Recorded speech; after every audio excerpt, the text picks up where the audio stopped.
Mari kita berdoa. Tuhan, kami mengucap syukur buat kasih-Mu kepada kami sehingga kami boleh senantiasa bersama-sama menyimak pembahasan pendalaman Alkitab Yesaya pasal yang ketujuh. Kiranya Tuhan menyertai kami semua sehingga kami boleh mengerti apa yang ingin Tuhan pesankan di dalam kehidupan kami.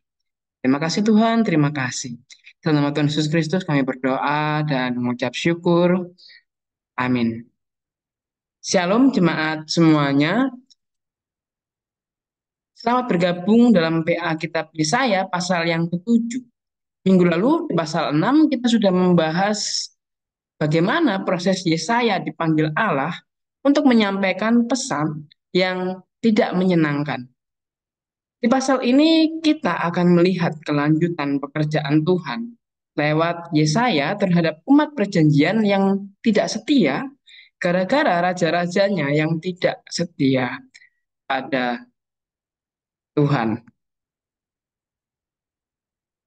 Nah, saudara-saudara, kita dapat lihat di dalam Yesaya pasal 7 ayatnya yang pertama. Di situ dikatakan, dalam zaman Ahaz bin Yotam bin Uzia, Raja Yehuda, maka Rezin Raja Aram dengan Pekah bin Remalia, Raja Israel, maju ke Yerusalem untuk berperang melawan kota itu. Namun, mereka tidak dapat mengalahkannya. Untuk dapat memahami latar belakang secara penuh dari Yesaya pasal 7 ayat 1 ini, kita harus membaca dua Tawarikh pasal 27 sampai 28. Di sana Yotam merupakan raja yang setia pada Allah sampai akhir hidupnya. Yang kita bisa lihat di dalam uh, pasal 27 ayat 6. Nah, sepertinya Yotam belajar banyak dari kesalahan ayahnya dan jadi raja yang jauh lebih baik daripada Uzia. Cuma bedanya kebudayaan berhala di sana yang dilakukan oleh rakyat Yehuda tidak digusur, sehingga ini pun akan meninggalkan pengaruh buruk bagi anaknya dan kerajaan Yehuda sebelum dan selepas dia meninggal dunia, di mana kita dapat melihat di dalam dua raja-raja pasal 15 ayat 34 sampai 38. Kalau jemaat semua punya waktu bisa membukanya. Nah, di sana setelah Ahaz menjadi raja, situasinya situasinya jadi bertambah buruk. Anaknya sampai jadi tumbal untuk ritual berhala, dan karena semua yang dilakukan oleh Ahaz itu benar-benar jahat dan mengecewakan Allah, maka ya Allah sendiri menegur Ahaz lewat gempuran Rezin, seorang raja Aram yang berkolaborasi dengan Pekah, raja Israel. PK sendiri mendapatkan jabatan raja setelah membunuh raja yang sebelumnya, yaitu Raja Pekahya. Jadi latar belakang ayat 1 ini ternyata penuh dengan banyak skandal dan membuktikan bahwa Allah benar-benar mengeraskan hati orang-orang Yehuda, dan ya ini sudah mulai terjadi sehingga muncullah peperangan ini. Ada juga penafsir yang mengatakan bahwa yang memicu kolaborasi antara Aram dan Israel melawan Yehuda adalah kerajaan Asyur.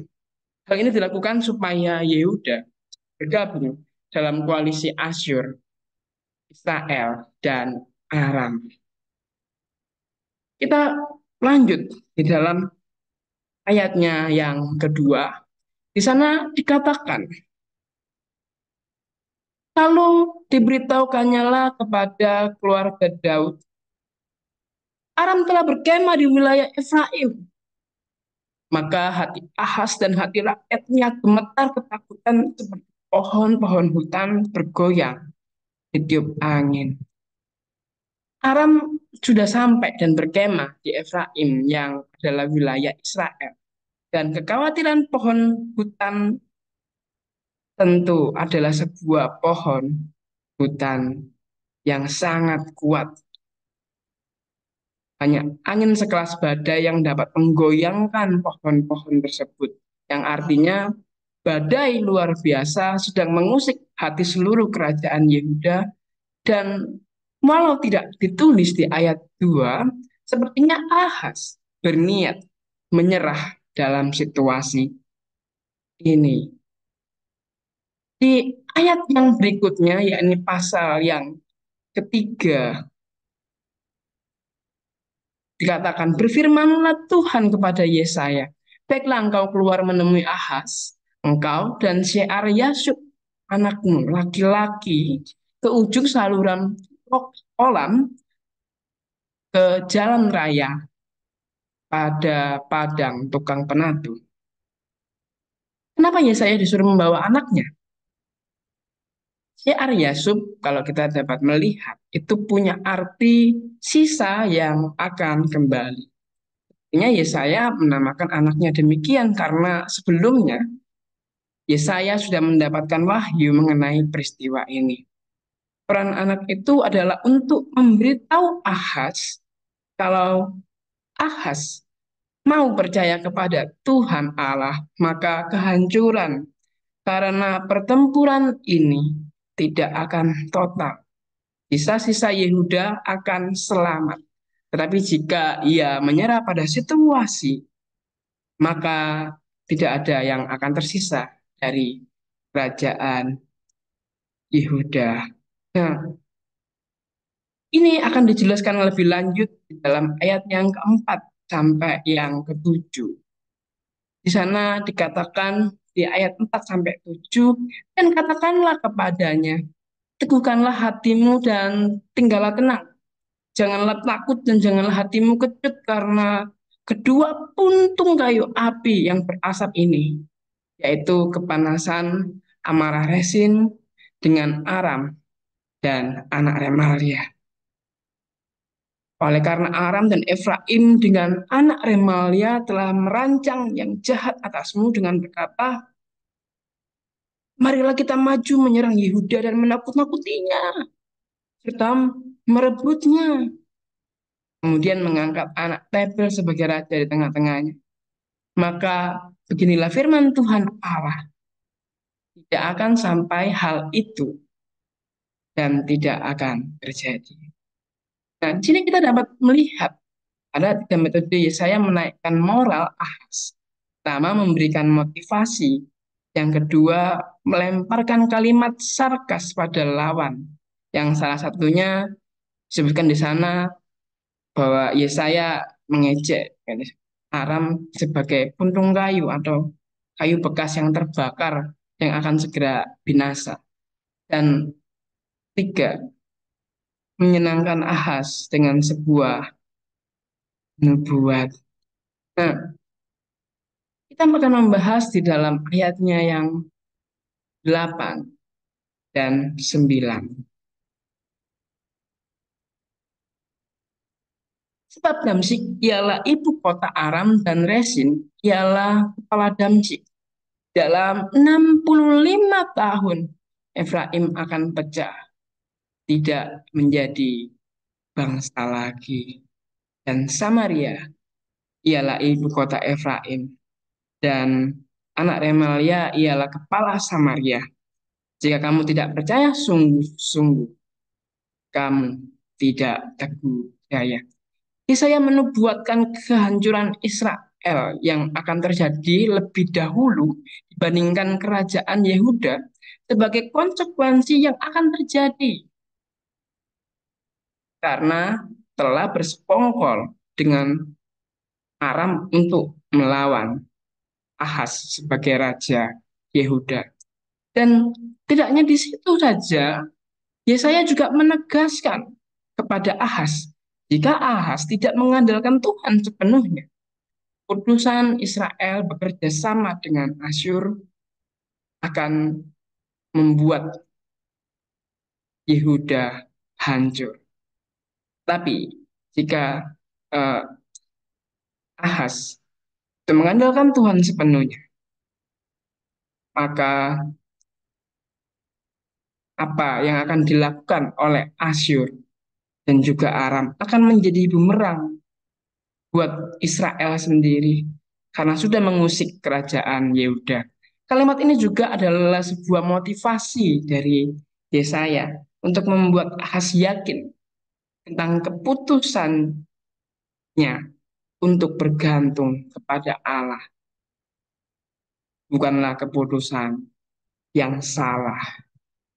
Dan kita bisa lihat di dalam ayat yang ke-10 sampai yang ke-13. Sana dikatakan, Tuhan melanjutkan firman-Nya kepada Ahaz, katanya, mintalah suatu pertanda dari Tuhan Allahmu. Biarlah itu sesuatu dari dunia orang mati yang paling bawah atau sesuatu dari tempat tertinggi yang di atas. Tapi Ahaz menjawab, aku tidak mau meminta, aku tidak mau mencobai Tuhan. Lalu berkatalah Nabi Yesaya, baiklah, dengarkanlah hai keluarga Daud. Belum cukupkah kamu melelahkan orang-orang sehingga kamu melelahkan Allahku juga? Nah, di dalam percakapan ini tentu menimbulkan sebuah pertanyaan. Ketika Ahaz bilang tidak mau mencobai Tuhan, kok dimarahi? Nah, ternyata ada indikasi bahwa Yesaya dapat membaca kalimat pertama dari Ahaz. Aku tidak mau meminta. Itu adalah sebagai ekspresi bahwa Ahaz tidak mau percaya kepada Allah. Atau mungkin Ahaz masih ragu-ragu. Kemudian dia meralatnya dengan kalimat, aku tidak mau mencobai Tuhan. Untuk menutupi ekspresi keraguannya kepada Allah. Sehingga Yesaya mengeluh demikian. Kita dapat lihat di dalam ayat 14 sampai 16 sebagai kelanjutan dari dialog ini yang akan dikatakan Yesaya.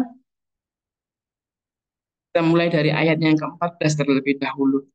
Sebab itu Tuhan sendirilah yang akan memberikan kepadamu suatu pertanda. Sungguhnya, seorang perempuan muda mengandung dan melahirkan seorang anak laki-laki, dan ia menamakan dia Immanuel. Membahas ayat 14, kita perlu tahu bahwa ada beberapa kata dasar dalam bahasa Ibrani yang sebenarnya punya arti perempuan. Nah, kita dapat melihat di slide yang tertera. Yang pertama adalah nekba, di mana ini digunakan di dalam Kejadian pasal 1 ayat 27 yang mengisahkan tentang penciptaan laki-laki dan perempuan.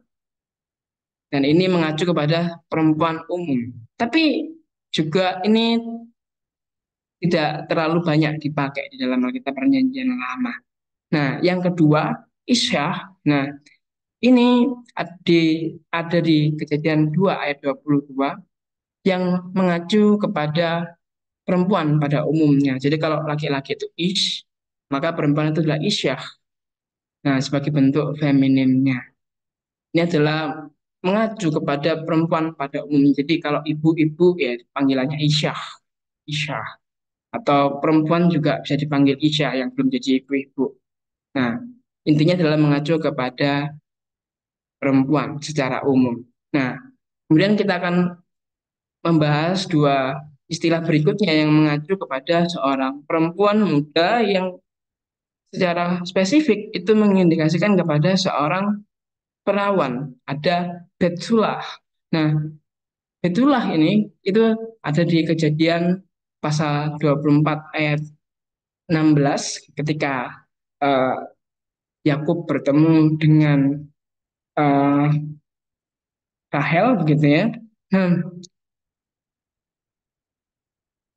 eh, bukan. Maksud saya adalah ketika eh, pelayan dari Abraham ketika mencarikan istri eh, Ishak, nah itu menggunakan kata ini, Betullah. Nah, dan kalau ini digunakan gitu ya, maka itu akan mengindikasikan ya, di dalam pasal ini itu dipahami ya, akan dipahami jangka pendek di zaman Ahaz. Jadi mengacu pada perempuan yang ya paling tidak ada di zaman itu.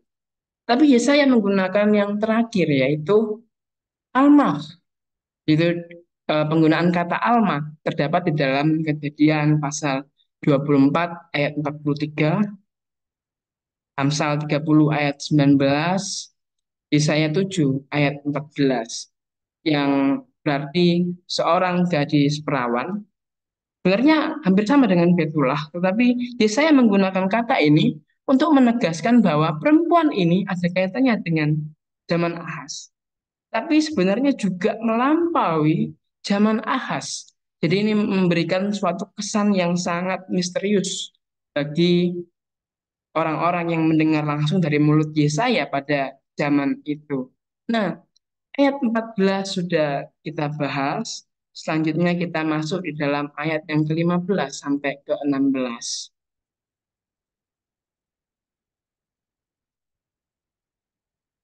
Saya akan bacakan, ia akan makan dadih dan madu sampai ia tahu menolak yang jahat dan memilih yang baik.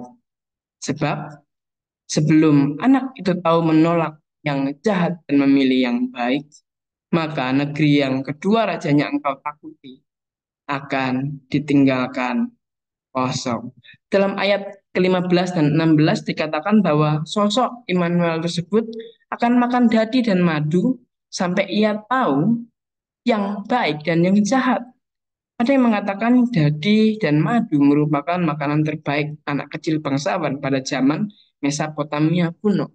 Jika dikaitkan dengan kosongan raja pada negara Asyur dan Israel Utara, nah, maka kita dapat melihat gitu ya, pada zaman anak yang dimuatkan itu lahir, dinubuatkan itu lahir, dan Israel itu tidak dalam keadaan yang berdaulat alias dijajah oleh bangsa lain.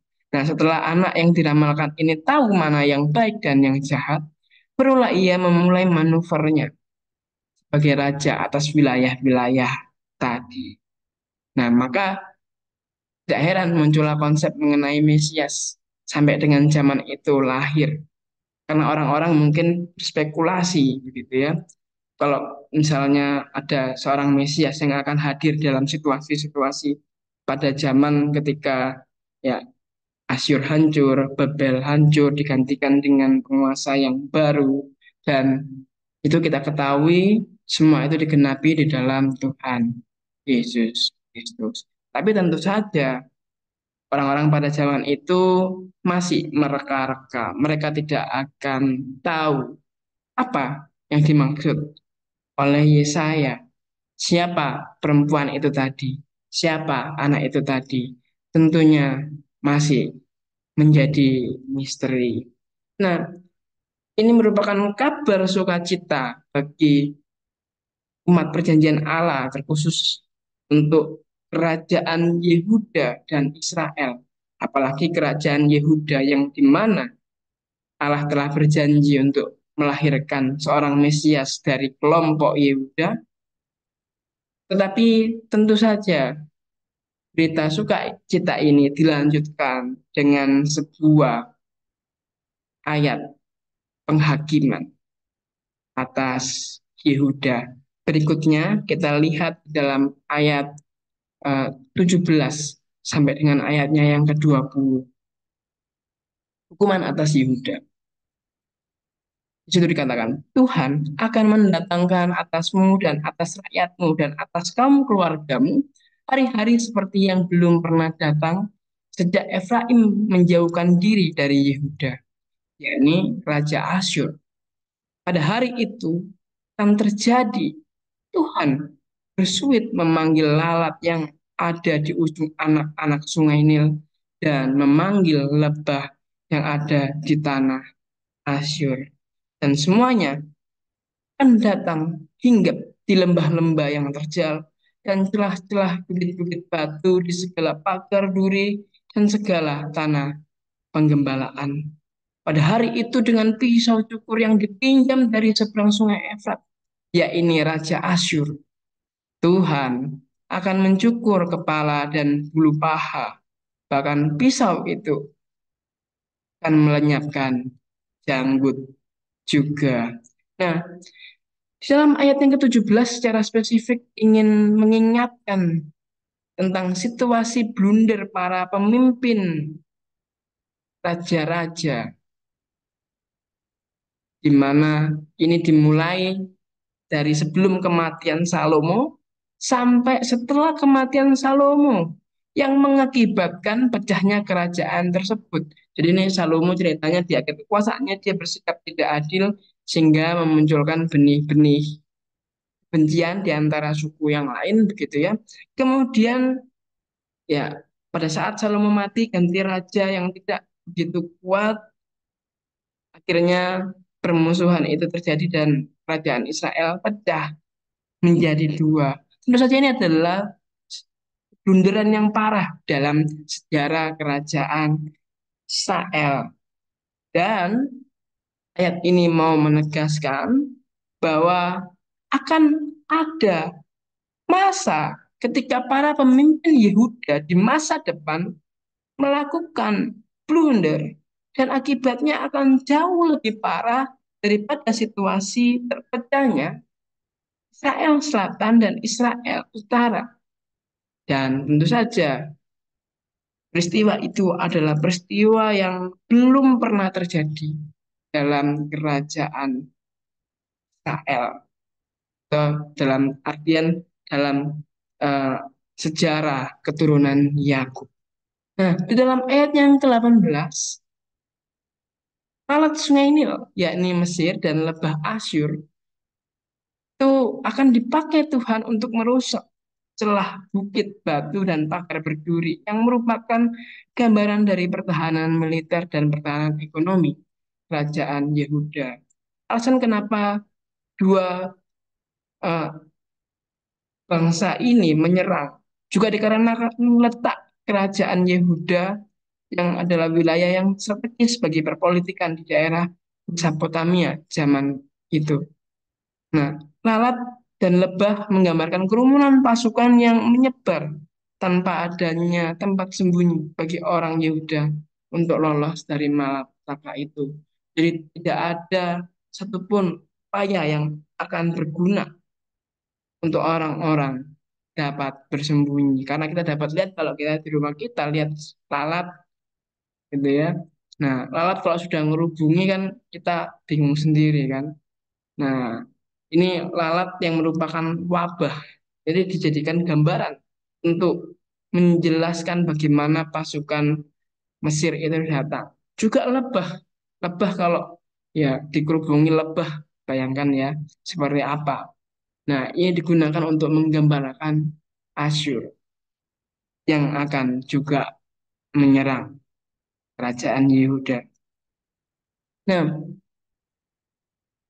di dalam ayat yang ke-19 dan ayatnya yang ke-20, kita dapat melihat ya, itu mengatakan bahwa Israel dan Yehuda secara khusus akan dipermalukan, yang mana rambut-rambut tubuh yang dianggap sebagai wibawa seorang laki-laki pada zaman itu, jadi zaman dulu itu eh, orang-orang laki itu kebanggaannya ya jenggoten gitu ya.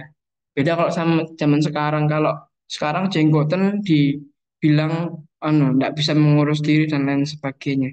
Tapi zaman itu rambut-rambut di tubuh dianggap sebagai sebuah kegagahan bagi seorang laki-laki. Dan tentu saja kalau misalnya ada yang eh, dibotak sampai jenggot-jenggotnya itu dihabisi, itu merupakan hal yang memalukan. Akan jadi sebuah bahan tertawaan bagi eh, orang-orang di zaman itu. Jadi kalau kita ya beruntung kita nggak masuk di zaman itu gitu ya. Yang laki-laki kalau misalnya kita masuk ke zaman itu lihat terus dilihat sama mereka eh, ya nggak tahu kita akan jadi bahan ketawaan. Nah, ini mau menggambarkan bahwasanya Asyur akan dipakai Tuhan. Khususnya ini Raja Asyur gitu ya. Nah, itu akan mempermalukan keturunan Yakub habis-habisan. Segala kebanggaan keturunan Yakub akan direnggut oleh Raja Asyur. Nah, kita lanjut di dalam ayat yang berikutnya, ayat 21 sampai 22.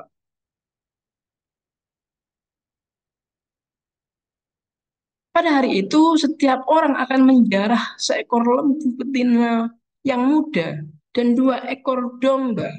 Dan karena banyaknya susu yang dihasilkan, mereka akan makan dadi. Sungguh, dadi dan madu akan dimakan oleh setiap orang yang masih tinggal di dalam negeri. Nah, ayat 21 dan 22 melanjutkan sebuah dampak yang serius dari berkurangnya populasi di Yehuda. Hal ini akan membuat pasokan yang dihasilkan dari sapi dan kambing domba akan sangat melimpah. Kelihatannya menyenangkan begitu ya.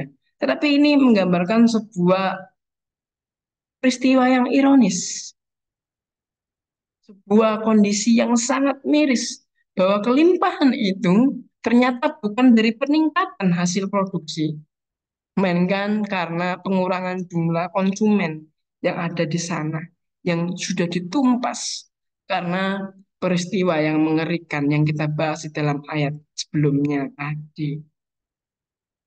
Sungguh memilukan.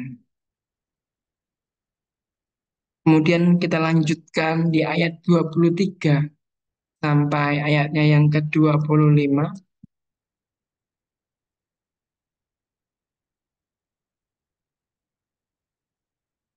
Pada hari itu, setiap tempat di mana biasanya tumbuh 1.000 pohon anggur dan yang berharga 1.000 sikal perak akan menjadi tempat putri malu dan rumput.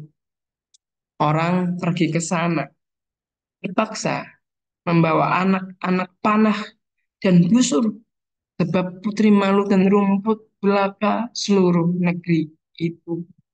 Dan engkau tidak berani pergi ke segala lereng gunung yang biasanya dicangkul karena takut akan putri malu dan rumput di situ. Hanya lembu dan domba yang akan berkeliaran. Nah,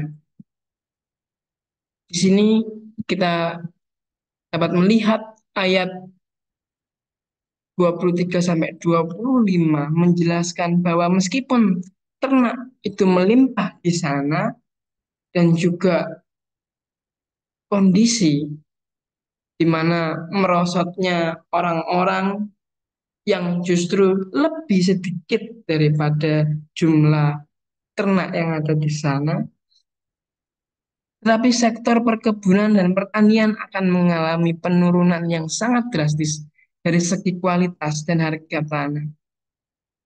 Dari yang tadinya adalah tanah yang berharga, jadi nggak ada harganya sama sekali. Nah, penurunan ini bisa disebabkan oleh dua hal, seperti mungkin habisnya kesuburan di sebuah tanah karena barangkali mereka tidak menerapkan sabat untuk tanah yang biasa dilakukan tiap tahun ketujuh apabila mereka melakukan Taurat Allah dengan benar. Jadi punya tradisi begitu ya orang Yahudi. Kalau menurut di Taurat itu punya tradisi tahun satu nanam, tahun dua nanam, tahun ketiga nanam, tahun keempat nanam, tahun kelima nanam, tahun keenam nanam, dan di tahun ketujuh itu berhenti.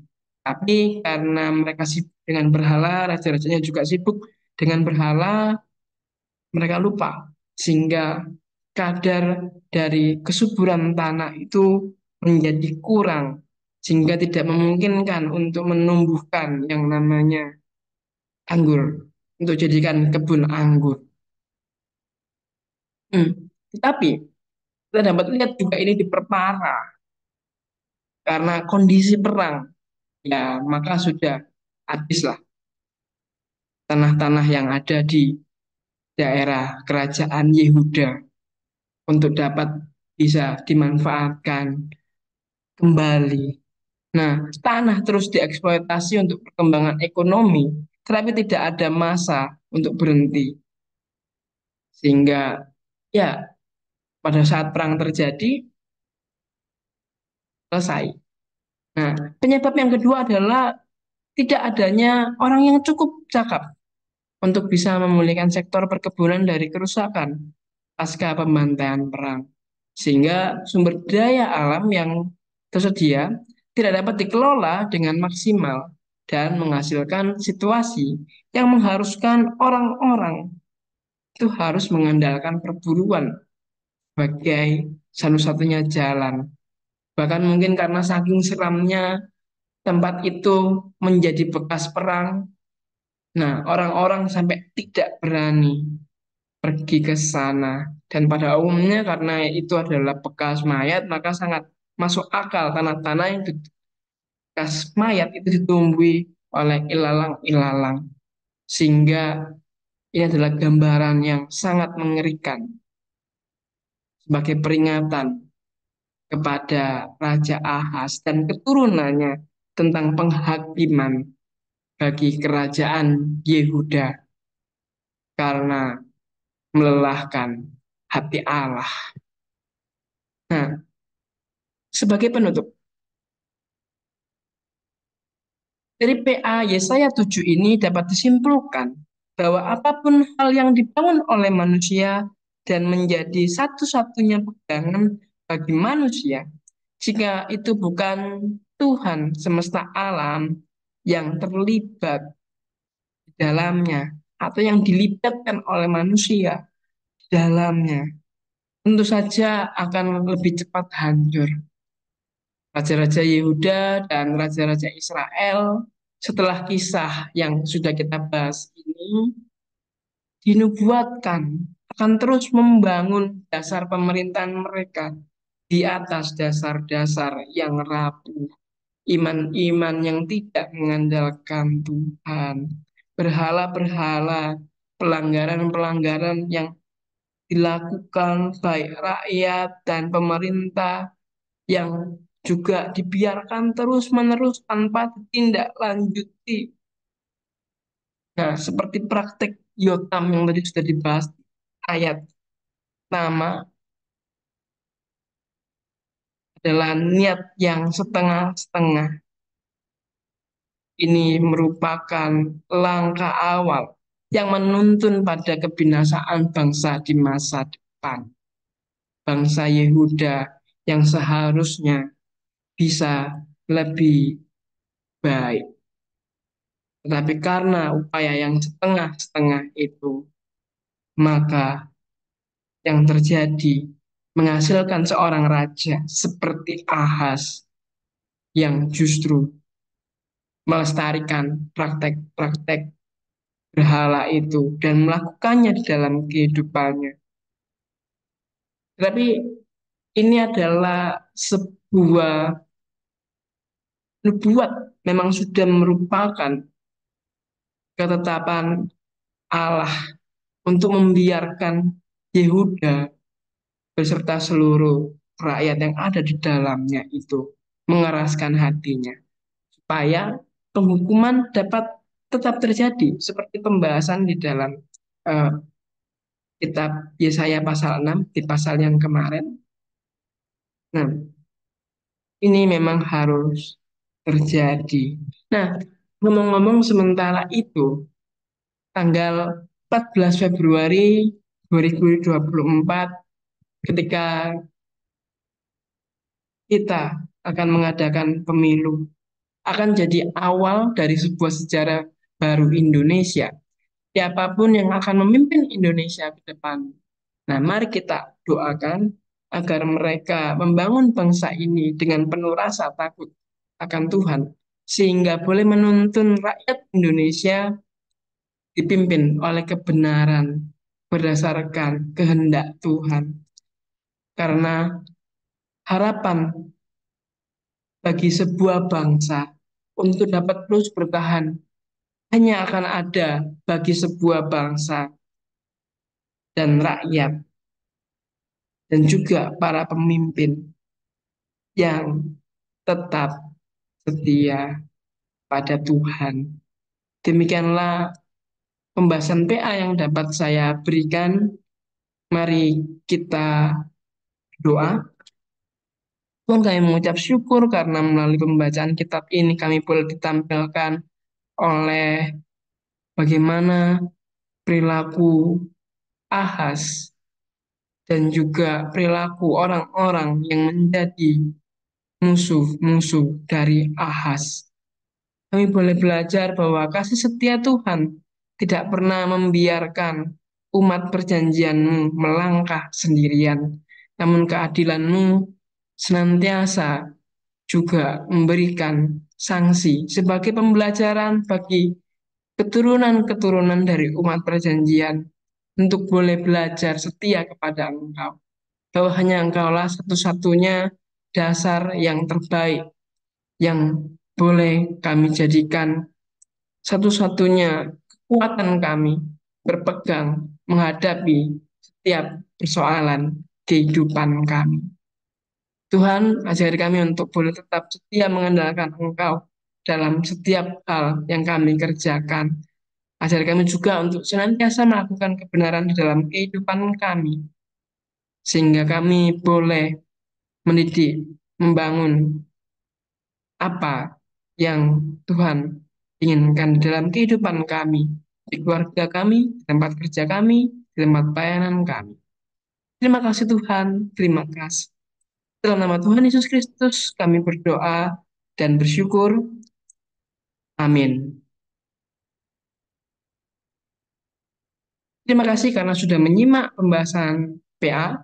Jangan lupa rekan-rekan semua untuk dapat mengikuti pembahasan PA nanti sore yang akan dibahas oleh Pak Lindra, sehingga perspektif yang lain dari Pak Lindra dapat melengkapi kita semua. Tuhan Yesus memberkati kita semua.